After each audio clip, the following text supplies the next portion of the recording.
Well, to start today, big news out of Grand Rapids. First Lady Jill Biden was in the city this morning as White House continues its push to get more Americans vaccinated. Yeah, Fox 17's Aaron Parsegian joining us live outside GRCC, where the First Lady was touring earlier today. Aaron? Yeah, Derek and Doug, Dr. Biden was here in Grand Rapids touring a pop-up vaccine clinic here at GRCC, and the First Lady is asking people who haven't been vaccinated yet to go out and get their shots. First Lady Jill Biden touching down at Ford International Airport late Thursday morning en route to Grand Rapids Community College to highlight the Biden administration's partnerships with pharmacies and community colleges to make it easier for people to get vaccinated. We're getting back to the things that we've missed for so long, hugging the people we love, catching up with friends face to face and, seeing our friends and our family smiles. I mean, we've missed that for so long, and it's because of the people who are here today, and they're getting vaccinated. And to those people, I want to say thank you. Biden, alongside Congressman Peter Meijer and Grand Rapids Mayor Rosalind Bliss, toured a pop-up vaccine clinic at GRCC and encouraged more people to get their shots. The studies are clear. This is all based on science.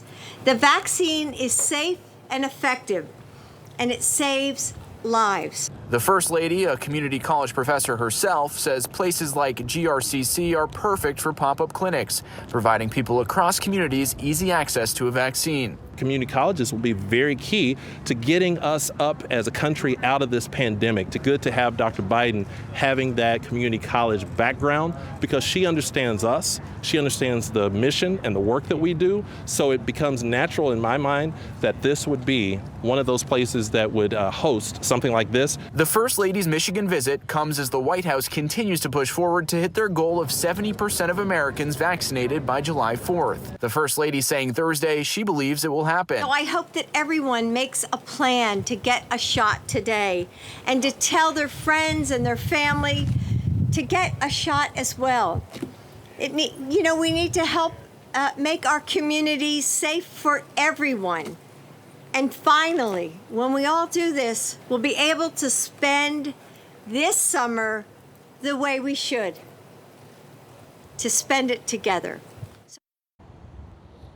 Yeah, well, right now, 50% of Americans are fully vaccinated against COVID-19. Meanwhile, Michigan outpacing the national mark. At last check, we're right around 58.5%. Both First Lady Biden and Congressman Meijer, who was here today, say they support plans to incentivize more people to get vaccines and do it creatively, like the ways we saw in Ohio with Governor Mike DeWine's lottery that we obviously saw paying off for 2 people this week alone. Live in Grand Rapids, Aaron Parsegian, Fox 17 News. All right, Aaron, thank you for that. Meanwhile, COVID-19 bottlenecked appointments at the Secretary of State's office, and it's a problem the Secretary of State is trying to fix with the help of the state legislature. Our Julie Dunmeyer talked to people waiting for months for an appointment in some cases, and she's live from the Plainfield Township office after listening to that testimony today, Julie. Yeah, Doug and Derek, basically what Secretary of State Jocelyn Benson told us today is that if nothing changes right now, it's going to take about 6 months to get through the backlog of appointments needed because of COVID-19. She doesn't want it to take that long, which is why she was at the House Oversight Committee meeting today. As Michigander as calling Meijer Myers, there's a wait at the Secretary of State's office.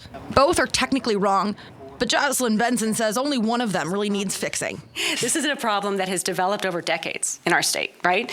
And I think the thing I can say the most, and I think a lot of you agree with me, is I want to solve it. The time you spend actually at the office is half of what it was years ago. Benson has the numbers to prove it, and Stephen Hillstead knows it's true, too. The whole appointment probably took about 30 minutes. The tricky part comes with getting the appointment you have to get.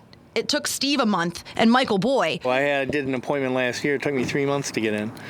So that's nature of the beast, I think, these days. Because I think we all have the same interest in mind. Jocelyn Benson says this is happening for a few reasons. COVID shut down offices, capacity restrictions are still in place, meaning less appointments in general. My